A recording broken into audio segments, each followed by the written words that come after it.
Bueno, gloria a Dios. Iglesia, los saludo con el amor que me inspira el Espíritu Santo para con todos aquellos que amamos al Señor.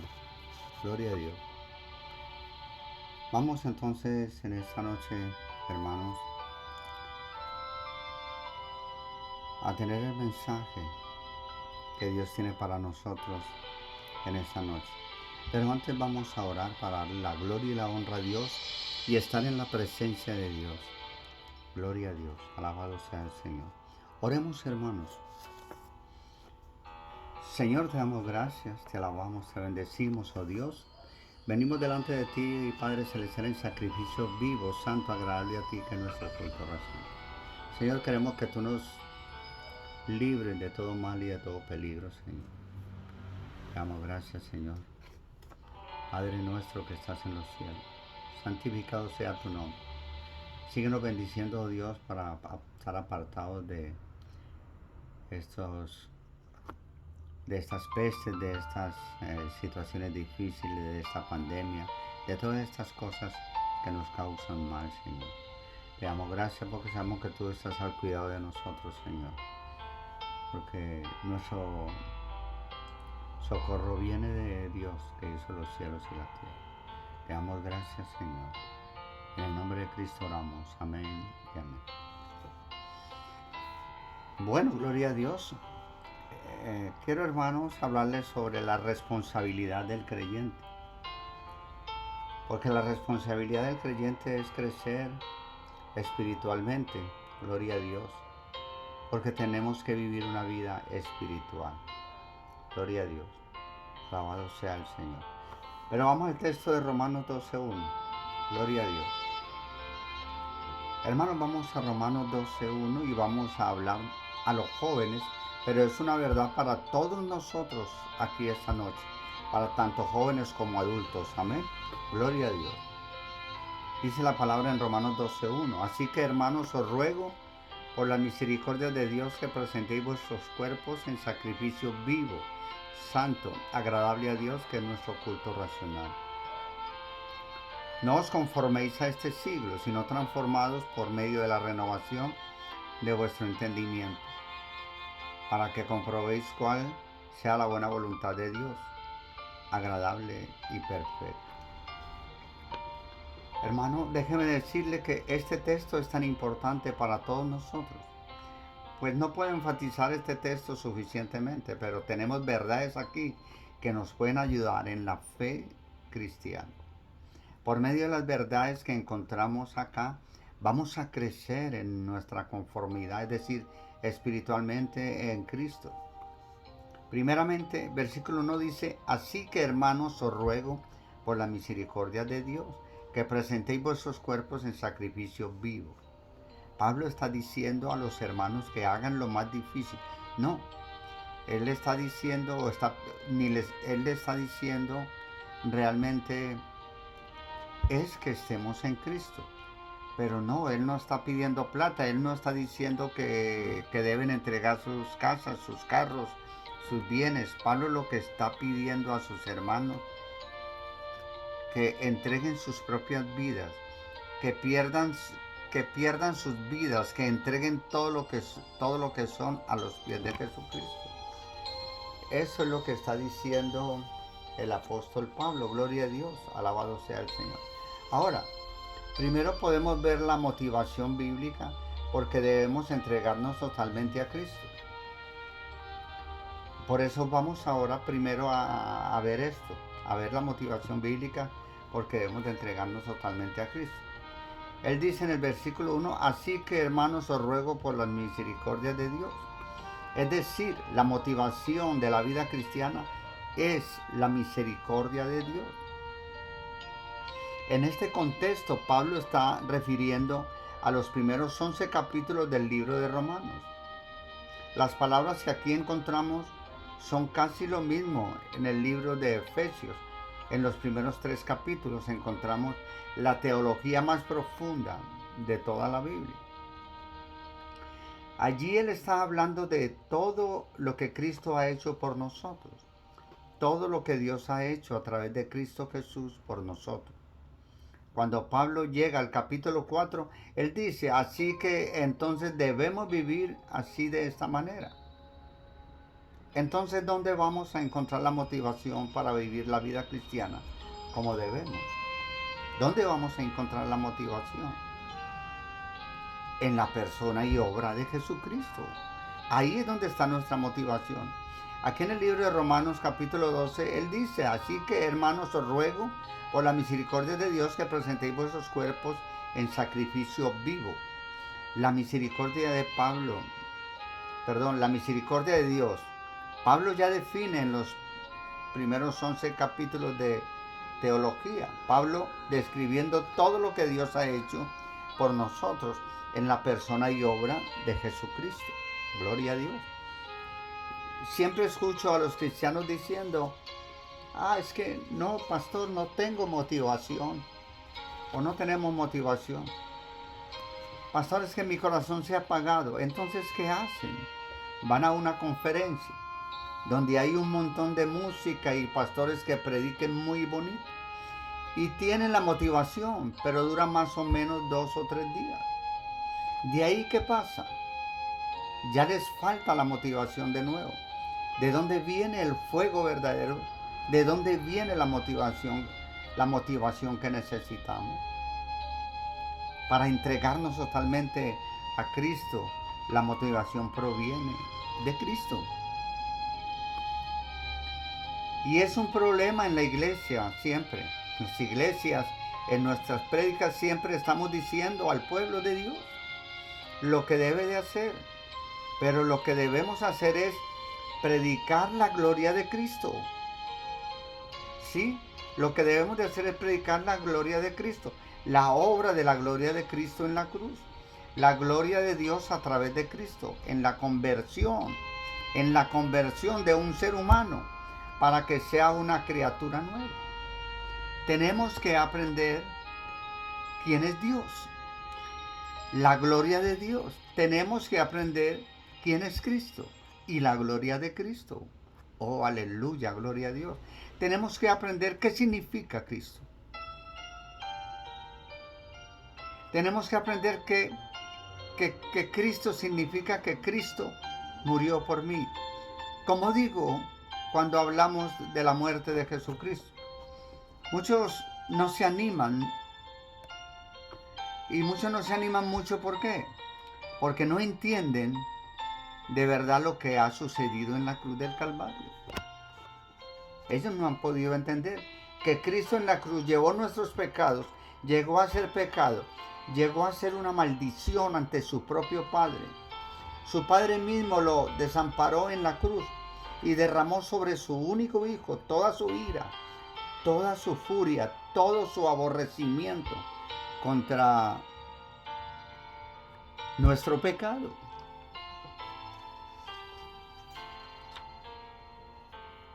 Jehová quiso quebrantarlo, como dice Isaías 53:10. Podemos leer todo el capítulo de Isaías 53 donde habla todo este tema de la ira de Dios sobre su Hijo. Cuando empezamos a entender quién es Cristo y lo que Él ha hecho y ha hecho por nosotros, no vamos a necesitar otra motivación. Lo repito, hermanos, cuando empezamos a entender quién es Cristo y lo que ha hecho por nosotros, no vamos a necesitar otra motivación. Cristo será suficiente. Cristo será suficiente. Hay mucho fuego extraño en el día de hoy. Personas buscando motivación. ¿Por qué debo servir a Cristo? Porque Él es bueno. Sí, si sirvo a Cristo, Él va a arreglar mi vida. No, hermano, no es así. Si sirvo a Cristo, Él va a ayudarme económicamente. No. Si sirvo a Cristo, Él va a bendecir mi vida. No.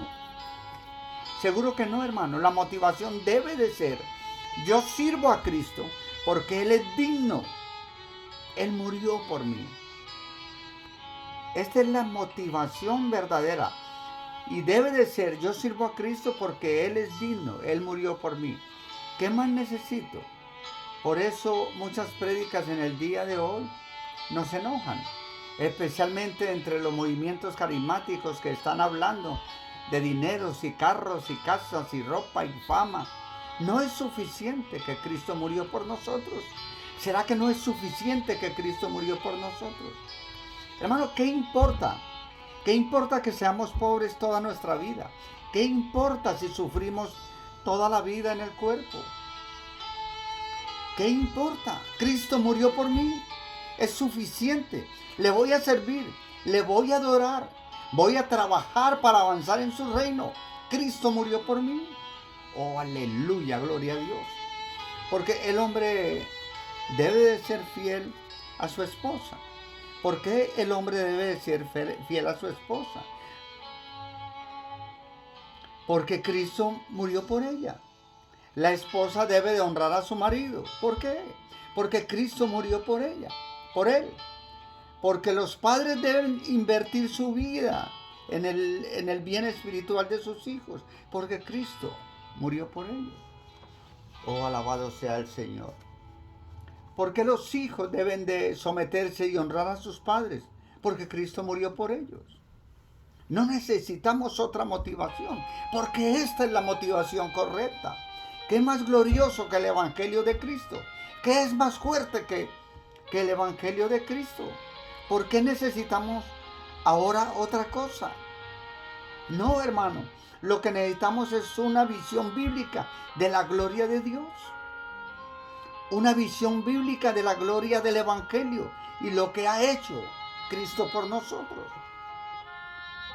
No hay ninguna cosa en este mundo, hermano. No hay ninguna cosa en este mundo entero que pueda tapar o llenar el vacío que hay en el corazón. La Biblia dice que tienes eternidad en tu corazón y hay un hueco infinito en tu corazón. Y si tomas todo el mundo y lo pones todo el mundo dentro de tu corazón, todavía tu corazón va a estar vacío. Porque el mundo es finito. No importa cuán grande que sea el mundo, es finito. Hay solamente un ser infinito que puede llenar ese hueco infinito dentro de tu corazón. Y ese es Dios.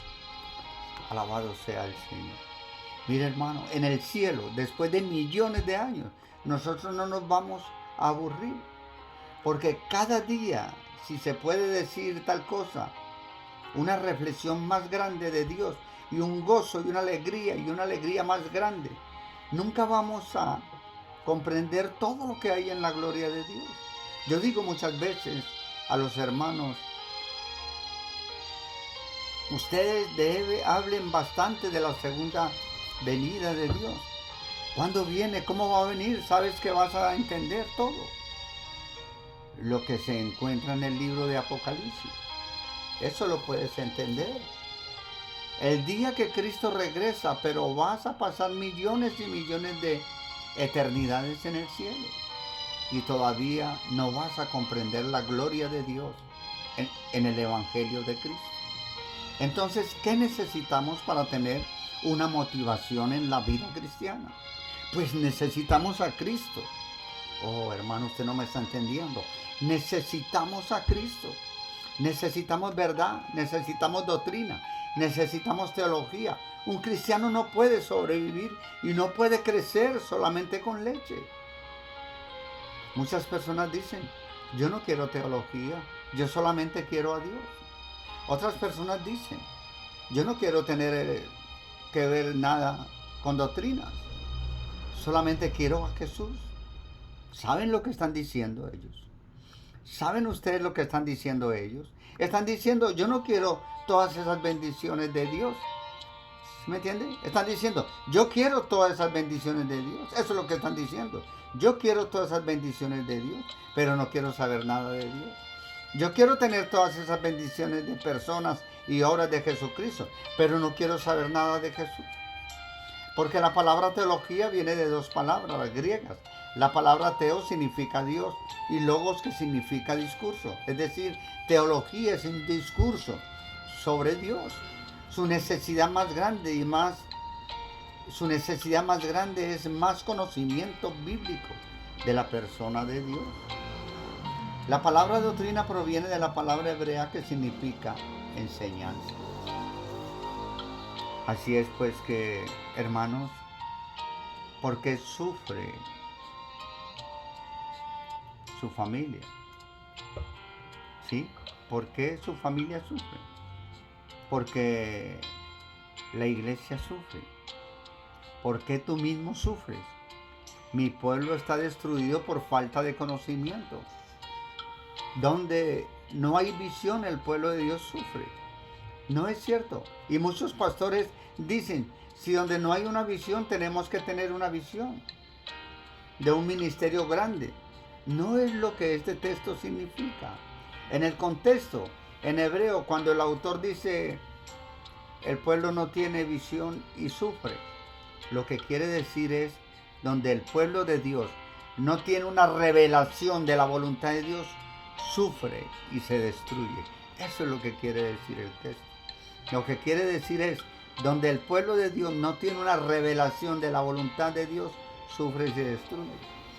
Nuestra necesidad más grande para tener una motivación suficientemente fuerte y clara es nuestra necesidad de crecer espiritualmente. Si somos hijos de Dios, necesitamos crecer espiritualmente. Si no eres un hijo de Dios, no puedes crecer espiritualmente. Y eso es lo que se necesita, hermano. Por eso es muy importante entender, porque queda así demostrado, bíblicamente hablando, que el evangelio es una cuestión jurídica y así debe ser predicado a los hombres. Dicho esto, el evangelio verdadero entonces consiste en presentar estos elementos jurídicos correctamente, combinados en noticias jurídicas. La primera y mala noticia jurídica es que el hombre está totalmente condenado por los pecados que comete diariamente, es decir, por lo que hace, y también por tener una naturaleza mala, es decir, por lo que es. Por lo tanto, por otro lado, el hombre tiene enfrente a Dios, que es un juez santo y perfectamente justo. Por lo tanto, Dios debe de aplicar su justicia sobre los pecados del hombre. También debe descargar la ira, o sea, el castigo que producen los pecados del hombre. Así es, hermano. Entonces, con todo esto, el hombre frente a Dios tiene un gran problema. El juicio, la justicia, la ira de Dios está sobre él. ¿Cómo librarse de esta situación de perdición? Los pecados demandan justicia. Sí, la justicia cae sobre el pecador. Cuando Dios le quita la vida, entonces está perdido. Pero si la justicia cae sobre otro, hay esperanza de salvación, mientras el pecador no muere. La segunda y buena noticia jurídica es precisamente que la justicia cayó sobre otro. En la cruz, el Padre descargó la ira eterna sobre su Hijo para satisfacer su justicia eterna. Justicia e ira que uno mismo merece recibir en la condenación eterna. Entonces, cuando el Padre castiga y mata a su Hijo en lugar del pecador, de esta manera se cancela la justicia divina contra el hombre. Se retira la ira de Dios sobre el hombre. La resurrección de su Hijo es la evidencia de que Jesús nunca pecó y Dios aceptó este sacrificio perfecto a favor del hombre pecador. Oh, gloria a Dios. En conclusión, hermano, debemos de mirar estas dos condiciones que Dios manda a todo hombre. Miremos estas dos condiciones que podemos ver en Marcos. Marcos 1:15 dice muy claro, diciendo, el reino de los cielos se ha acercado, arrepentíos y creed en el evangelio. Usted debe reconocer ante Dios sus pecados pasados y debe de abandonar sus pecados presentes. Esa es la primera condición. Usted debe de reconocer ante Dios sus pecados pasados y debe de abandonar sus pecados presentes. Estas son las dos partes del arrepentimiento, que es la primera condición. Segundo, usted debe reconocer ante Dios que la justicia divina que usted merece recibir por causa de sus injusticias le cayó un día al Señor Jesús en la cruz del Calvario. Y ahora usted debe de apropiarse de esa justicia por medio de la fe. Estas son las dos partes de la segunda condición. Cuando usted se arrepiente de sus pecados, primera condición, y pone su fe en la justicia caída en la cruz del Calvario, segunda condición, entonces Dios lo declara totalmente perdonado y totalmente reconciliado con Dios, es decir, justo. Por lo tanto, ahora sí el hombre puede entrar en la gloria de Dios. Ahora sí el hombre debe de empezar a crecer espiritualmente. Y yo le voy a dar de tantas razones y muchas razones que hay en la Biblia que nos muestran que debemos de crecer espiritualmente. Le voy a hablar solamente de 6 por el tiempo que tenemos para el mensaje. Gloria a Dios, alabado sea el Señor. Así es. ¿Por qué debemos de crecer espiritualmente? Porque el crecimiento espiritual se basa en el nuevo nacimiento.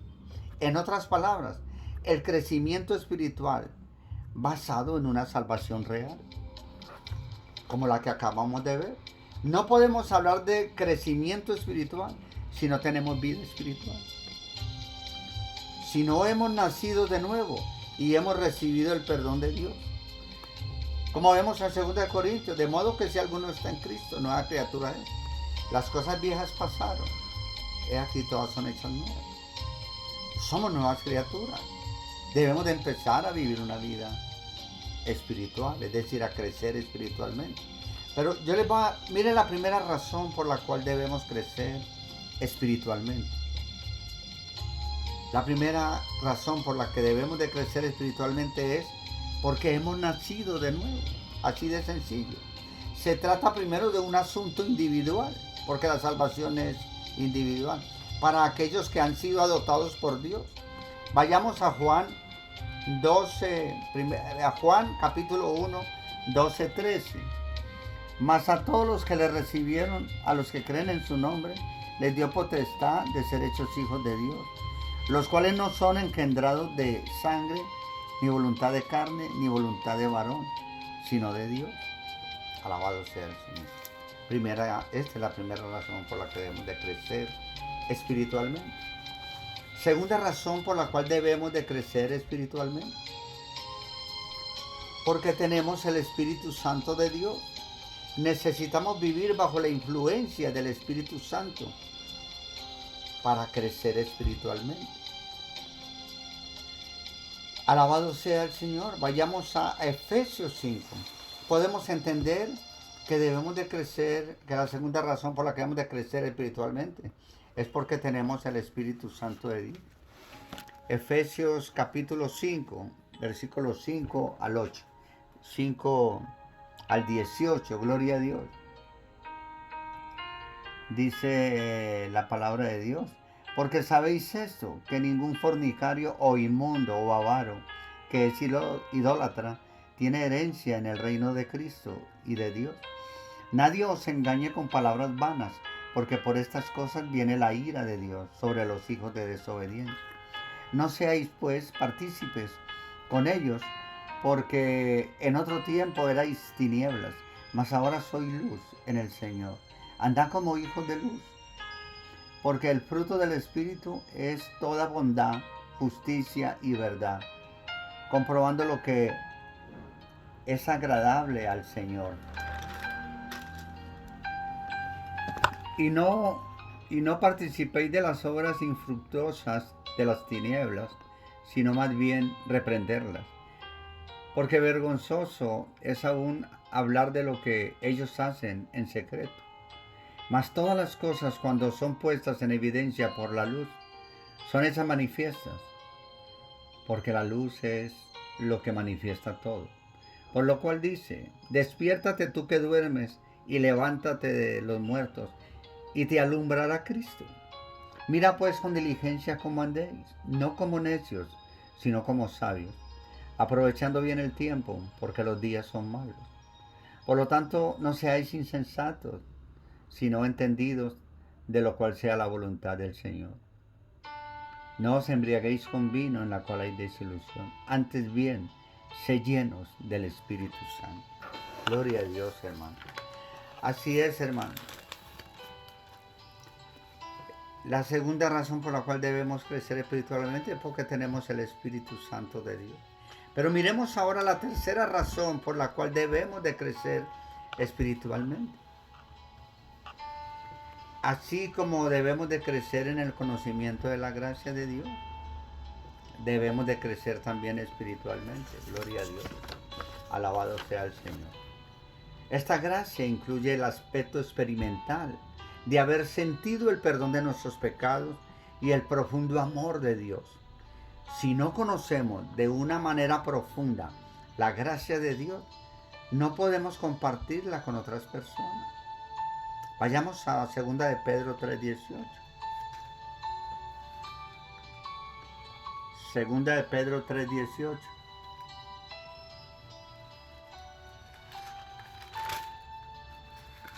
Gloria a Dios.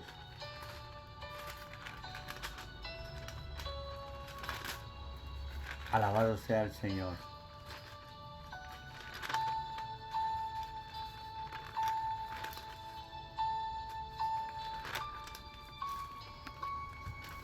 Gloria a Dios. Segunda de Pedro 3:18 dice: antes bien creced en la gracia y conocimiento de nuestro Señor y Salvador Jesucristo. A Él sea gloria, ahora y hasta el día de la eternidad. Amén. Antes bien creced en la gracia y el conocimiento de nuestro Señor y Salvador Jesucristo. Así es, pues, hermanos, que esta es la tercera razón. Porque si no conocemos de una manera profunda la gracia de Dios, no podemos compartirla con otras personas. Y Dios dijo: y recibiréis poder cuando haya venido sobre vosotros. Hechos 1:8. Y me seréis testigos en Jerusalén, Judea, en Samaria y hasta lo último de la tierra. Gloria a Dios, hermano. Pero miremos la cuarta razón por la cual debemos crecer espiritualmente. Porque lo espiritual genera una actitud de humildad. Mire, lo espiritual genera humildad. Es contradictorio decir que estamos creciendo espiritualmente mientras somos orgullosos. Jamás podemos crecer espiritualmente si tenemos todavía orgullo, hermano. Jamás seremos humildes si está el orgullo presente. Si lo que sabes de Dios es correcto, ese conocimiento debe llevarte a reflejar lo que Dios es. Así pues, que Dios exalta al humilde y tiene una pasión singular por él. Sin embargo, la misma Biblia dice que Él resiste al orgulloso, que Dios resiste a los orgullosos. Miremos Santiago 4:6. Santiago 4:6 dice: pero Él da mayor gracia. Por esto dice: Dios resiste a los soberbios y da gracia a los humildes. Alabado sea el Señor. Dios resiste a los soberbios y da gracia a los humildes. Esa es la cuarta razón por la que debemos de crecer espiritualmente. Porque lo espiritual genera una actitud de humildad, hermano. Alabado sea el Señor. Miremos la quinta razón por la cual debemos de crecer espiritualmente. Porque lo espiritual viene como efecto de una transformación real. Y así es. En respuesta al Evangelio, debemos de vivir con mentes transformadas para crecer espiritualmente. Mientras nuestra mente no sea transformada, mientras nuestras vidas no sean transformadas, no podemos crecer espiritualmente. Hay que nacer de nuevo. Dios nos recibe tal como somos, pero nos ama demasiado como para dejarnos así. Vayamos a Romanos 12:1-2. Así que, hermanos, os ruego por la misericordia de Dios que presentéis vuestros cuerpos en sacrificio vivo, santo, agradable a Dios, que es vuestro culto racional. No os conforméis a este siglo, sino transformaos por medio de la renovación de vuestro entendimiento, para que comprobéis cuál sea la buena voluntad de Dios, agradable y perfecta. Gloria a Dios. Así es, hermano. Esta es la quinta razón por la que debemos de crecer espiritualmente. Porque lo espiritual viene como efecto de una transformación real. Alabado sea el Señor. Y sexta y última razón que les voy a a mostrar aquí. Sexta razón por la cual debemos de crecer espiritualmente. Porque inspira una actitud de avance. El crecimiento espiritual inspira una actitud de avance. Cuando Dios trabaja en nuestras vidas, nos reta a seguir creciendo. Debemos avanzar hacia la meta de conocer más a Cristo y ser semejante a Él. Miremos Filipenses capítulo 3, 13, 14, dice: hermanos, yo mismo no pretendo haberlo ya alcanzado, pero una cosa hago, olvidando ciertamente lo que queda atrás y extendiéndome a lo que está delante. Prosigo a la meta, al premio del supremo llamamiento de Dios, al supremo llamamiento de Dios en Cristo Jesús. Gloria a Dios, alabado sea el Señor. Prosigo a la meta del premio del supremo llamamiento de Dios en Cristo Jesús. Así es pues de que la sexta y última razón de todas las que hay por la cual debemos crecer espiritualmente es que crecer inspira una actitud de avance, y cuando se trabaja en nuestras vidas, y cuando Dios trabaja en nuestras vidas, nos reta a seguir creciendo. Debemos avanzar hacia la meta, al premio del supremo llamamiento. Gloria a Dios, hermano. Alabado sea el Señor. Oremos para que terminemos, hermanos. Démosle gracias a Dios por este maravilloso mensaje. Señor, te damos gracias. Este mensaje nos hace entender y comprender que cuando nacemos de nuevo nos convertimos en hijos de Dios por medio del Evangelio de nuestro Señor Jesucristo. Empezamos realmente a sentir que debemos de crecer espiritualmente, Señor. Y que para crecer espiritualmente debemos de ser salvos. Debemos de ser nuevas criaturas. Gloria a ti, Señor. Te damos gracias, Señor, porque ahora sí entendemos cómo es crecer espiritualmente y cómo es nacer de nuevo por medio del Evangelio de nuestro Señor Jesucristo. Gloria a Dios. Alabado sea el Señor. La paz del Señor sea con todos vosotros. Amén.